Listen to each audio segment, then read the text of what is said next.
이사야 46장 4절. 너희가 노년에 이르기까지 내가 그리하겠고 백발이 되기까지 내가 너희를 품을 것이라. 내가 지었은즉 내가 업을 것이요 내가 품고 구하여 내리라. 사랑하는 성도 여러분, 안녕하십니까? 지난 주일 예배 후 70대 되신 한 권사님이 제게 조용히 다가와 이런 말씀을 하셨습니다. 목사님, 요즘 자꾸만 시편 90편 10절 말씀이 생각나요. 우리의 연수가 70이요 강건하면 80이라 하셨는데 저도 벌써 그 나이가 다 되어가네요. 남은 시간이 얼마나 될까 싶어 마음이 무거워요. 그 말씀을 들으며 가슴이 아팠습니다. 시편 기자의 고백처럼 인생 70년이라는 현실 앞에서 우리가 느끼는 막막함, 그것이 바로 노년을 맞은 우리들의 솔직한 심정이 아닐까요? 몸의 변화가 가장 먼저 우리를 당황시킵니다. 전도서 12장에서 말씀하신 것처럼 파수꾼들이 떨고 힘센 자들이 구부러지며 맷돌질하는 자들이 적음으로 그치고 창들로 내다보는 자가 어두워지는 현실을 매일 경험합니다. 2층 집 계단 오르기가 힘들어져서 1층으로 이사를 고민하고 평생 운전해온 분이 야간 운전이 무서워져서 면허증 반납을 생각합니다. 책을 좋아하던 분이 작은 글씨가 잘 안 보여서 독서를 포기하고 요리를 즐기던 분이 가스불 끄는 것을 자꾸 깜빡해서 가족들이 걱정합니다. 더 힘든 것은 관계의 변화입니다. 자녀들과의 대화가 줄어들고 손자 손녀들은 스마트폰에만 정신이 팔려 있습니다. 시편 71편 9절의 고백이 절실해집니다. 늙을 때에 나를 버리지 마시며 내 힘이 쇠약할 때에 나를 떠나지 마소서. 오랫동안 함께 웃고 울었던 친구들이 하나둘 세상을 떠나고 장례식장에 갈 때마다 전도서 3장에 죽을 때가 있다는 말씀을 실감합니다. 교회에서도 나이 비슷한 분들이 점점 줄어들어 외로움이 더해집니다. 경제적인 걱정도 있습니다. 디모데전서 6장 7절에 우리가 세상에 아무것도 가지고 온 것이 없음에 또한 아무것도 가지고 가지 못할 것이라 했지만 현실적으로는 의료비가 계속 늘어나고 자녀들에게 부담이 될까 걱정됩니다. 무엇보다 마음의 공허함이 가장 큽니다. 젊었을 때는 잠언 16장 9절처럼 사람이 마음으로 자기의 길을 계획할 꿈과 목표가 있었는데 이제는 앞으로 뭘 하며 살지 하는 막막함만 남았습니다. 가끔은 욥의 고백처럼 어찌하여 내가 태에서 죽지 아니하였던가 욥 3장 11절 하는 절망적인 생각까지 들 때가 있습니다. 나는 이제 쓸모없는 사람이구나. 세상에 아무런 기여도 못하는 짐 같은 존재구나. 밤이 되면 더욱 외로워집니다. 시편 77편 2절의 고백이 실감납니다. 환난 날에 내가 주를 찾았으며 밤에는 내 손을 들고 거두지 아니하였으며 내 영혼이 위로 받기를 거절하였도다. 어둠 속에서 온갖 부정적인 생각들이 몰려와 내 인생은 이제 끝났구나 하는 절망감에 빠집니다. 그런데 바로 이때 하나님께서 이사야를 통해 우리에게 들려주시는 음성이 있습니다. 너희가 노년에 이르기까지 내가 그리하겠고 백발이 되기까지 내가 너희를 품을 것이라. 여기서 하나님이 사용하신 동사들을 주목해 보십시오. 품는다, 나사, 업는다, 사발, 구한다. 말라트 모두 적극적이고 능동적인 행동을 나타냅니다. 하나님께서 우리를 그냥 방치하시는 것이 아니라 적극적으로 돌보시고 책임지신다는 뜻입니다. 시편 23편의 목자 하나님처럼 내가 사망의 음침한 골짜기로 다닐지라도 우리와 함께 계시는 분이십니다. 신명기 33장 27절이 약속하신 것처럼 영원하신 하나님이 내 처소가 되시고 그의 영원하신 팔이 내 아래에 있도다. 품는다는 말은 무거운 짐을 들어올린다는 의미입니다. 우리의 질병의 짐, 외로움의 짐, 경제적 걱정의 짐을 하나님께서 친히 들어올리십니다. 마태복음 11장 28절의 약속대로 수고하고 무거운 짐 진 자들아 다 내게로 오라 내가 너희를 쉬게 하리라. 업는다는 말은 어머니가 아기를 업듯이 떠받친다는 의미입니다. 이사야 49장 15절에서 약속하신 것처럼 여인이 어찌 그 젖먹는 자식을 잊겠으며 그들은 혹시 잊을지라도 나는 너를 잊지 아니할 것이라. 하나님은 우리가 젊고 건강할 때만 사랑하시는 분이 아닙니다. 오히려 우리가 약해지고 의존적이 되고 도움이 필요할 때 더욱 가까이 다가오십니다. 고린도후서 12장 9절의 약속처럼 내 은혜가 내게 족하도다. 이는 내 능력이 약한 데서 온전하여짐이라. 노년은 끝이 아닙니다. 새로운 시작입니다. 바쁜 현실에 쫓겨놓쳤던 하나님의 사랑을 다시 발견할 수 있는 은혜의 계절입니다. 시편 92편 14절이 약속하신 것처럼 늙어서도 결실하며 진액이 풍족하고 빛이 청청하여 하나님께 영광 돌릴 수 있는 축복의 시간입니다. 잠언 16장 31절, 20장 29절. 백발은 영광의 면류관이라 의로운 길에서 얻으리라. 젊은 자의 영화는 그들의 힘이요 늙은 자의 아름다움은 백발이니라. 우리는 하나님께서 노년에 이르기까지 백발이 되기까지 우리를 품으신다는 약속을 확인했습니다. 그런데 말씀드리고 싶은 것이 있습니다.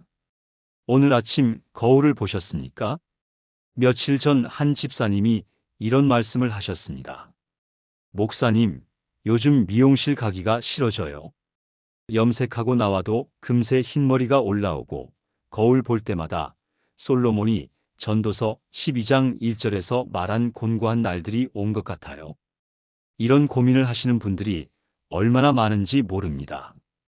백화점 화장품 코너를 지날 때마다 아가서 1장 5절의 술람미 여인처럼 내가 검으나 아름다운이라고 고백하고 싶지만 현실은 나는 늙고 볼품없구나 하며 자신을 비하하게 됩니다. 남성분들도 마찬가지입니다. 이발소 거울 앞에서 자신의 모습을 보며 욥기 14장 1절의 고백이 절실해집니다. 여인에게서 난 사람은 생애가 짧고 고난이 충만하며 그리고는 젊음은 다시 오지 않는구나 하며 체념하게 됩니다.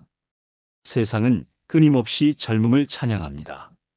이사야 40장 31절에서 오직 여호와를 앙망하는 자는 새 힘을 얻으리니 독수리가 날개치며 올라감 같을 것이요 했지만 세상은 오직 젊은 독수리의 날개만 부러워합니다. 주름을 펴라 흰머리를 염색하라 나이를 속이라고 속삭입니다. 하지만 하나님의 시각은 완전히 다릅니다. 놀랍게도 레위기 19장 32절에서 하나님은 이렇게 명령하십니다. 백발 노인 앞에서 일어서고 노인의 얼굴을 공경하며 내 하나님을 경외하라. 하나님께서 백발을 공경의 대상으로 명령하셨습니다. 잠언 16장 31절에서는 더 나아가 백발은 영광의 면류관이라고 선포하십니다. 면류관을 쓰는 사람이 누구입니까? 시편 21편 3절에서 순금 면류관을 그의 머리에 씌우셨나이다 했듯이 왕이 쓰는 것입니다.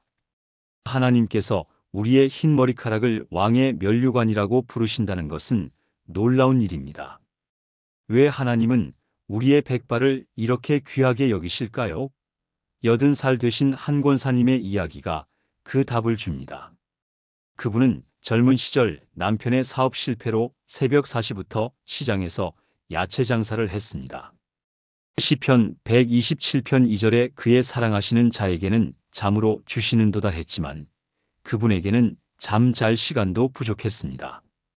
겨울 찬바람에 손이 얼어 터지고 여름 더위에 온몸이 젖었지만 잠언 31장의 현숙한 여인처럼 손으로 부지런히 일하며 자녀들을 위해 포기하지 않았습니다. 그 헌신의 흔적이 바로 그분의 흰 머리카락입니다. 70대 되신 한 장로님은 평생 새벽 기도회를 빠뜨리지 않으셨습니다. 시편 5편 3절의 여호와여 아침에 주께서 나의 소리를 들으시리니 아침에 내가 주께 기도하고 바라리이다 했듯이 비가 와도 눈이 와도 새벽 오시면 어김없이 교회로 향했습니다. 그 성실한 믿음이 그분의 백발 속에 새겨져 있습니다. 여러분의 머리카락도 마찬가지입니다. 그 속에는 한나가 사무엘을 위해 기도했던 것처럼 자녀를 위해 밤새 기도한 사랑이 담겨 있습니다. 룻이 나오미를 섬겼던 것처럼 시집 식구들을 뒷바라지한 헌신이 스며 있습니다. 에스더가 민족을 위해 목숨을 걸었던 것처럼 가족을 위해 자신을 희생한 인내가 녹아 있습니다. 더 깊이 들여다보면 여러분이 흘린 눈물의 역사도 그 속에 있습니다. 시편 56편 8절에서 다윗이 주께서 나의 유리함을 계수하셨으니 나의 눈물을 주의 병에 담으소서 했듯이 하나님은 우리가 흘린 모든 눈물을 소중한 병에 담아 보관하고 계십니다. 자녀가 사고당했을 때 하박국 선지자처럼 여호와여 내가 부르짖었사오나 주께서 듣지 아니하시니 합 1장 2절 하며 울부짖었던 그 기도, 남편을 먼저 하늘로 보내며 나오미처럼 나를 말하라 하라 전능자가 나를 심히 괴롭게 하셨음이니라 룻 1장 20절 하며 흘린 그 눈물들이 백발 속에 스며들어 있습니다. 때로는 하나님께 원망의 기도를 드린 적도 있을 것입니다. 욥처럼 어찌하여 주께서는 얼굴을 가리시고 나를 주의 원수로 여기시나이까 욥 13장 24절 하며 솔직하게 토로했던 그런 기도까지도 하나님은 다 기억하고 계십니다. 놀라운 것은 하나님께서 우리의 모든 경험을 헛되이 버려두지 않으신다는 것입니다. 로마서 8장 28절의 약속처럼 모든 것이 합력하여 선을 이루는 하나님의 섭리 속에서 우리의 모든 경험이 백발을 통해 영광의 증거가 되는 것입니다. 세상의 기준으로 보면 주름진 얼굴과 흰 머리카락은 늙음의 표시입니다. 하지만 하나님의 눈으로 보면 그것은 여호수아처럼 가나안 땅을 정복한 용사의 훈장입니다. 온갖 풍파를 견디고 여기까지 온 승리의 증거입니다. 잠언 20장 29절이 젊은 자의 영화는 그들의 힘이요 늙은 자의 아름다움은 백발이니라 했습니다. 젊은이의 아름다움은 겉으로 드러나는 육체의 아름다움입니다. 하지만 노인의 아름다움은 다니엘처럼 하나님 앞에서 흠이 없는 내면의 성숙한 아름다움입니다. 여러분은 젊은 시절에 몰랐던 것들을 이제 알고 있습니다. 전도서 3장의 범사에 기한이 있다는 것을, 마태복음 6장 26절에 공중의 새를 보라 하신 하나님의 돌보심이 얼마나 확실한지를 깨달았습니다. 이런 지혜가 바로 백발의 진정한 가치입니다. 그러므로 이제는 거울을 보며 한숨 쉬지 마십시오. 대신 시편 71편 18절처럼 이렇게 고백해 보십시오. 하나님이여, 내가 늙어 백발이 될 때에도 나를 버리지 마시며 내가 주의 힘을 후대에 전하고 주의 능력을 장래의 모든 사람에게 전하기까지 나를 버리지 마소서. 우리의 백발은 하나님께서 주신 영광의 면류관입니다. 신명기 31장 6절, 히브리서 13장 5절. 마음을 강하게 하고 담대히 하라. 그들을 두려워하지 말라. 그들 앞에서 떨지 말라. 이는 내 하나님 여호와 그가 너와 함께 가시며 결코 너를 떠나지 아니하시며 버리지 아니하실 것임이라. 우리의 백발이 하나님께는 영광의 면류관이라는 사실을 확인했습니다. 그런데 현실은 어떻습니까? 백발의 영광을 알면서도 우리를 둘러싼 현실은 때로 너무나 쓸쓸합니다. 지난주 80이 되신 한 권사님을 신방했을 때의 일입니다. 혼자 사시는 그분의 집은 너무 조용했습니다. 시편 102편 7절의 고백이 실감났습니다. 내가 잠이 깨어서 지붕 위에 외로운 참새 같으니이다. 그분은 목사님, 하루 종일 말 한마디 안 하고 지내는 날이 허다해요. 시편 142편 4절처럼 정말 나를 아는 자도 없고 피난처도 없으며 나의 영혼을 돌보는 자도 없나이다 하는 심정이에요라며 쓸쓸히 웃으셨습니다. 나이가 들수록 사람들이 하나둘 멀어집니다. 가장 가까운 자녀들부터 그렇습니다. 엄마, 바빠서 이번 주는 못 가겠어요 라는 전화를 받을 때마다 시편 25편 16절의 기도가 절실해집니다. 나는 외롭고 괴로우니 내게 돌이켜 나를 긍휼히 여기소서.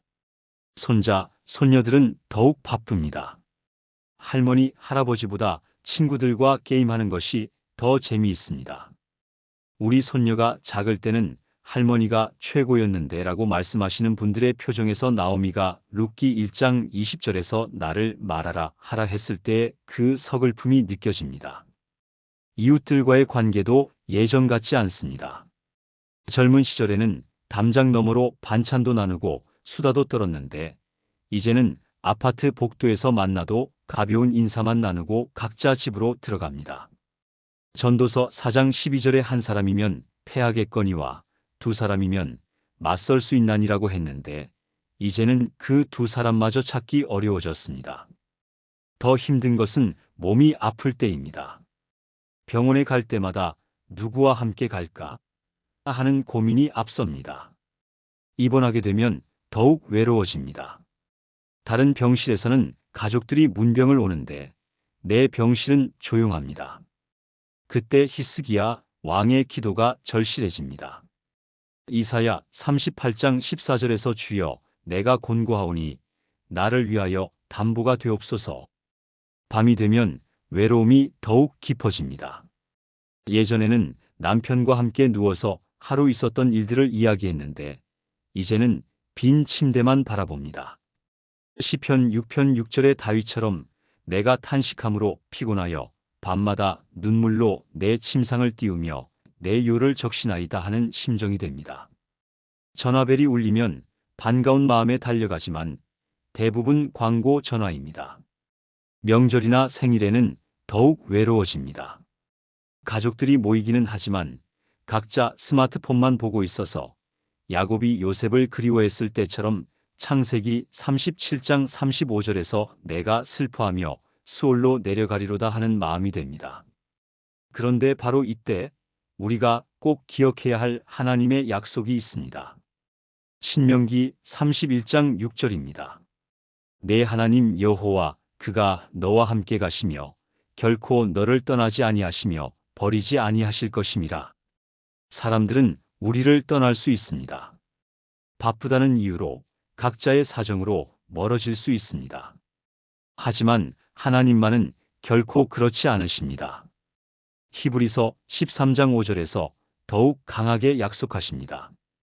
내가 결코 너희를 버리지 아니하고 너희를 떠나지 아니하리라.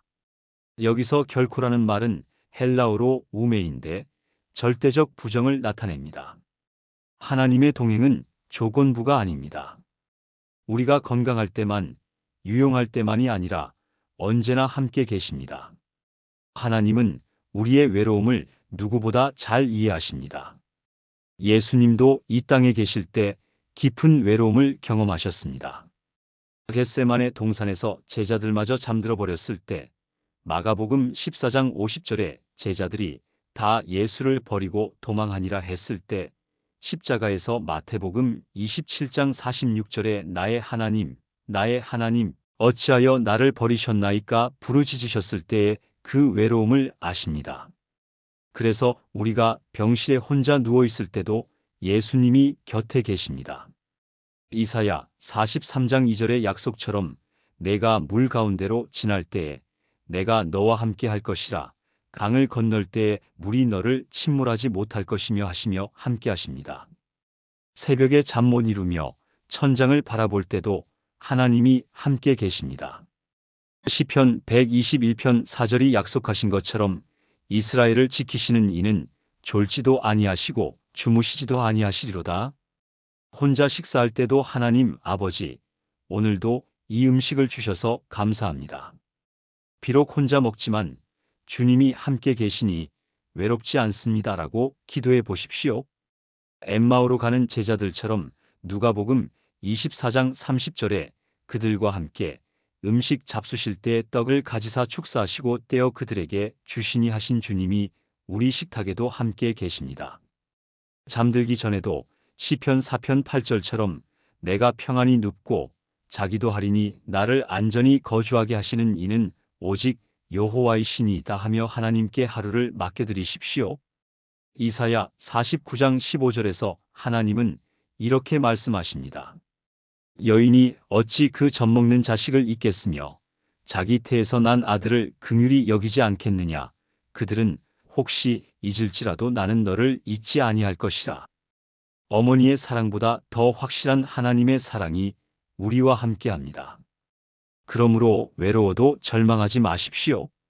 시편 27편 10절이 약속하신 것처럼 내 부모는 나를 버릴지라도 여호와는 나를 영접하시리로다. 하나님이 우리의 진짜 동행자이십니다. 로마서 8장 28절. 우리가 알거니와 하나님을 사랑하는 자, 곧 그의 뜻대로 부르심을 입은 자들에게는 모든 것이 합력하여 선을 이루느니라.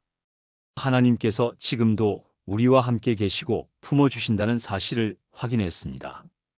그런데 우리 마음 깊은 곳에는 또 다른 무거움이 있습니다. 바로 후회입니다. 얼마 전 70대 되신 한 권사님이 눈물을 흘리며 이런 말씀을 하셨습니다. 목사님, 요즘 자꾸만 옛일이 생각나요. 아이들이 어렸을 때 너무 바빠서 제대로 돌봐주지 못했어요.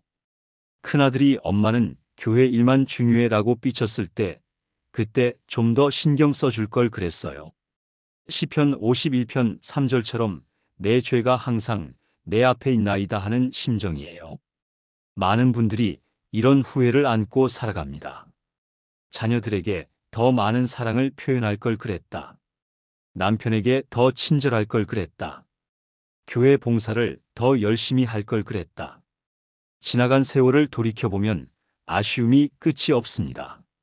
전도서 3장 1절에 범사에 기한이 있다 했는데 그때는 몰랐던 소중한 기회들을 놓친 것이 후회됩니다.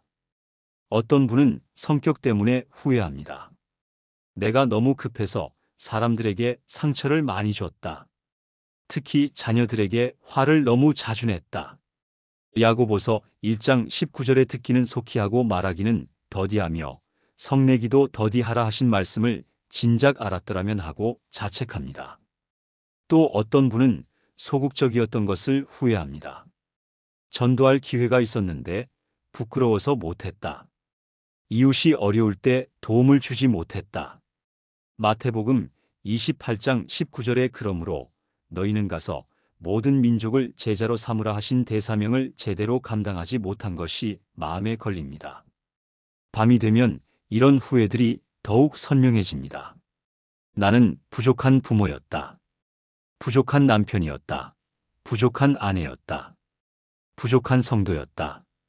자책감에 잠 못 이루는 밤이 많아집니다. 욥기 7장 4절의 고백이 절실해집니다. 내가 누울 때면 언제나 일어날까, 언제나 밤이 갈까 하며 새벽까지 이리 뒤척 저리 뒤척하는구나.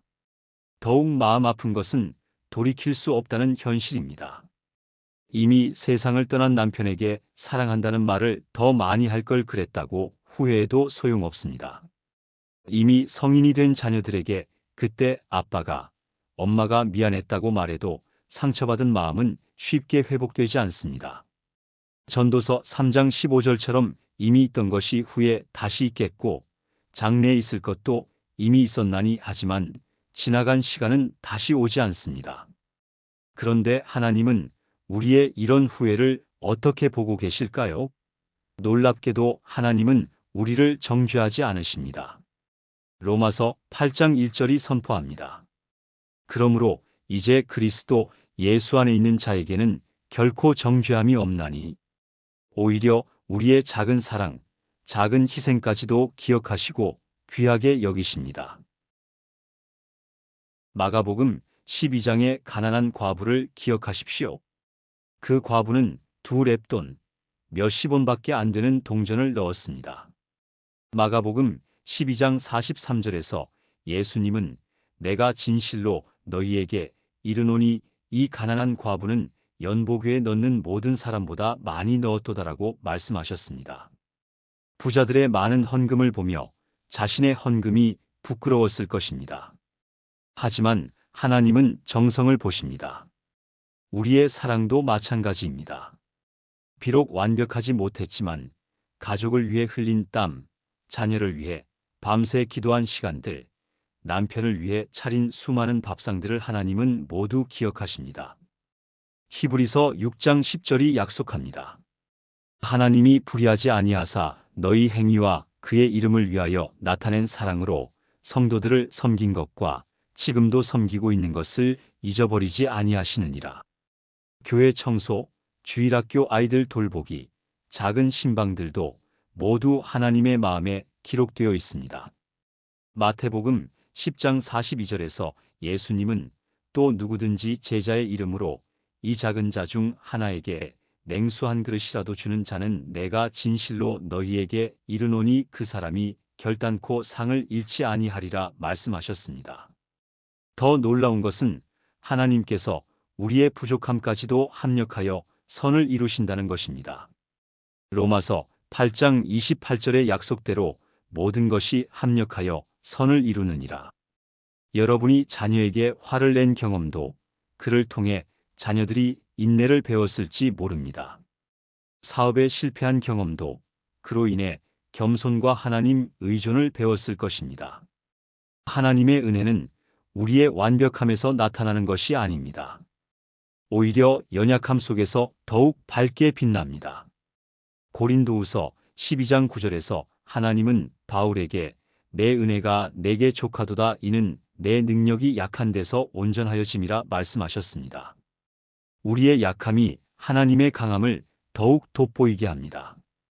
그러므로 후회는 절망이 아니라 은혜의 출발점입니다. 우리의 부족함을 인정할 때 하나님의 충만하신 사랑이 우리를 채우십니다. 이사야 55장 8절에서 하나님은 내 생각은 너희의 생각과 다르며 내 길은 너희의 길과 다름이니라 하십니다. 우리가 못다한 사랑은 하나님이 채우시고 우리의 실수는 하나님의 은혜로 덮어주십니다. 요한일서 1장 9절이 약속합니다. 만일 우리가 우리 죄를 자백하면 그는 미쁘시고 의로우사 우리 죄를 사하시며 우리를 모든 불의에서 깨끗하게 하실 것이요.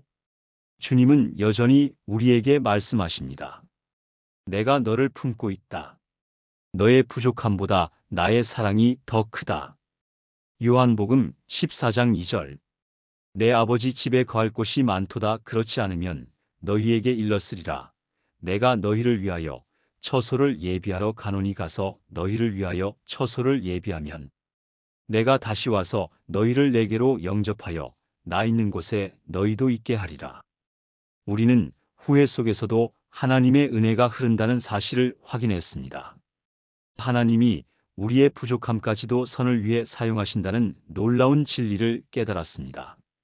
그런데 노년을 맞은 우리에게는 피할 수 없는 마지막 현실이 하나 남아 있습니다. 바로 죽음입니다. 많은 분들이 이 문제 앞에서 두려워하십니다. 지난달 80대 되신 한 장로님이 병원에서 검사를 받고 나서 이런 말씀을 하셨습니다. 목사님, 의사가 더 정밀 검사를 해보자고 하는데 마음이 무거워져요.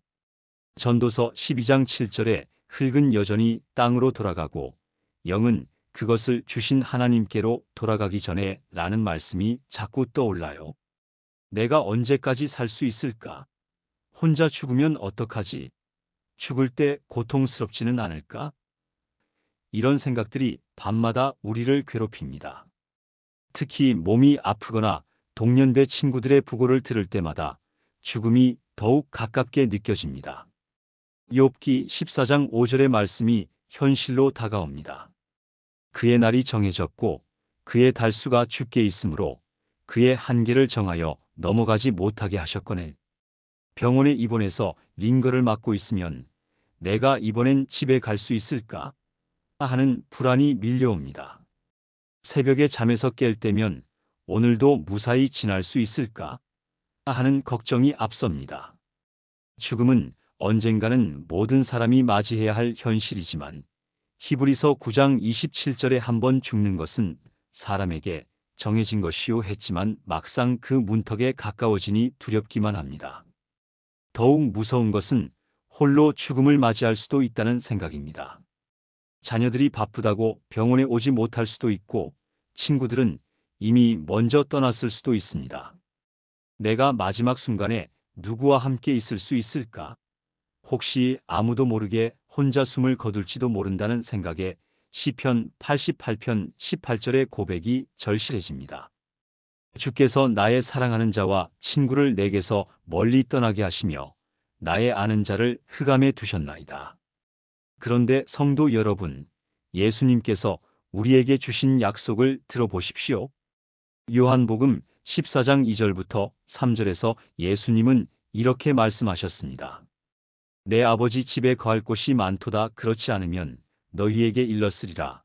내가 너희를 위하여 처소를 예비하러 가노니 가서 너희를 위하여 처소를 예비하면 내가 다시 와서 너희를 내게로 영접하여 나 있는 곳에 너희도 있게 하리라. 이 말씀이 무슨 뜻입니까? 죽음은 끝이 아니라는 뜻입니다. 죽음은 영원한 하나님의 집으로 들어가는 문이라는 뜻입니다. 예수님이 우리보다 먼저 그곳에 가셔서 우리가 거할 처소를 준비하고 계신다는 뜻입니다. 더 놀라운 것은 우리가 마지막 숨을 거둘 때 혼자가 아니라는 사실입니다. 시편 23편 4절에서 다윗은 이렇게 고백했습니다. 내가 사망의 음침한 골짜기로 다닐지라도 해를 두려워하지 않을 것은 주께서 나와 함께 하심이라. 주의 지팡이와 막대기가 나를 안위하시나이다. 죽음의 순간에도 하나님이 우리와 함께 계십니다. 백발이 되기까지 내가 너희를 품을 것이라 하신 주님의 약속을 다시 한번 생각해 보십시오.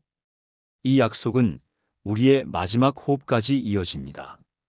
하나님은 우리가 마지막 순간에 숨을 거둘 때도 우리를 놓지 않으시고 품으십니다. 그리고 그 품에서 우리를 영원한 본향으로 인도하십니다. 스데반 집사가 순교할 때를 기억해 보십시오. 사도행전 7장 59절에서 그들이 돌로 스데반을 치니 스데반이 부르짖어 이르되 주 예수여 내 영혼을 받으시옵소서 했습니다. 죽음의 순간에도 예수님이 그를 받으셨습니다. 우리도 마찬가지입니다. 그곳에서는 더 이상 병도 없고 눈물도 없고 죽음도 없습니다. 요한계시록 21장 4절이 약속합니다. 모든 눈물을 그 눈에서 닦아주시니 다시는 사망이 없고 애통하는 것이나 곡하는 것이나 아픈 것이 다시 있지 아니하리니 처음 것들이 다 지나갔음이로라. 그곳에서는 우리가 이 땅에서 먼저 떠나보낸 사랑하는 사람들을 다시 만날 수 있습니다. 데살로니가전서 4장 17절이 약속합니다. 그 후에 우리 살아남은 자들도 그들과 함께 구름 속으로 끌어올려 공중에서 주를 영접하게 하시리니 그리하여 우리가 항상 주와 함께 있으리라. 남편을, 아내를, 자녀를, 부모를 다시 만날 수 있습니다. 더 이상 이별의 아픔이 없고 영원히 함께할 수 있습니다. 무엇보다 그곳에서는 우리가 평생 사랑했던 예수님을 직접 만날 수 있습니다. 고린도전서 13장 12절이 약속합니다. 우리가 지금은 거울로 보는 것 같이 희미하나 그때에는 얼굴과 얼굴을 대하여 볼 것이요. 지금은 내가 부분적으로 아나 그때에는 주께서 나를 아신 것 같이 내가 온전히 알리라. 이 땅에서는 믿음으로만 만났지만 그곳에서는 얼굴과 얼굴을 마주보며 만날 수 있습니다. 그분이 우리를 위해 못 박힌 손과 발을 직접 볼 수 있고 요한복음 20장 27절에서 도마에게 말씀하신 것처럼 내 손가락을 이리 내밀어 내 손을 보고 내 손을 내밀어 내 옆구리에 넣어보라 하실 것입니다. 우리를 사랑하시는 그 눈빛을 직접 볼 수 있습니다. 그러므로 노년은 두려움의 계절이 아닙니다. 오히려 영혼을 준비하는 축복의 계절입니다. 우리의 지상 여행이 끝나갈수록 천국은 더욱 가까워집니다. 빌립보서 1장 21절에서 바울이 고백한 것처럼 이는 내게 사는 것이 그리스도니 죽는 것도 유익함이라. 우리가 걷는 매 걸음마다 영원한 본향에 한 걸음씩 가까워지고 있습니다. 사랑하는 성도 여러분, 여러분은 결코 혼자가 아닙니다. 노년의 현실 앞에서 두려워하지 마십시오. 백발을 부끄러워하지 마십시오. 외로움에 절망하지 마십시오. 후회에 매여 있지 마십시오. 죽음을 무서워하지 마십시오. 하나님께서 노년에 이르기까지, 백발이 되기까지, 마지막 호흡을 거둘 때까지 우리를 품으신다고 약속하셨습니다. 그리고 그 품에서 우리를 영원한 본향으로 인도하실 것입니다. 여러분의 인생은 끝나는 것이 아닙니다. 여러분의 길은 영원으로 이어져 있습니다. 끝까지 품으시는 주님의 손 안에서 우리는 오늘도 담대히 걸어갈 수 있습니다. 로마서 8장 38절부터 39절의 바울의 고백으로 마무리합니다. 내가 확신하노니 사망이나 생명이나 천사들이나 권세자들이나 현재 일이나 장래 일이나 능력이나 높음이나 깊음이나 다른 어떤 피조물이라도 우리를 우리 주 그리스도 예수 안에 있는 하나님의 사랑에서 끊을 수 없으리라. 하나님의 사랑은 영원합니다. 그 사랑 안에서 평안히 쉬시기 바랍니다. 아멘.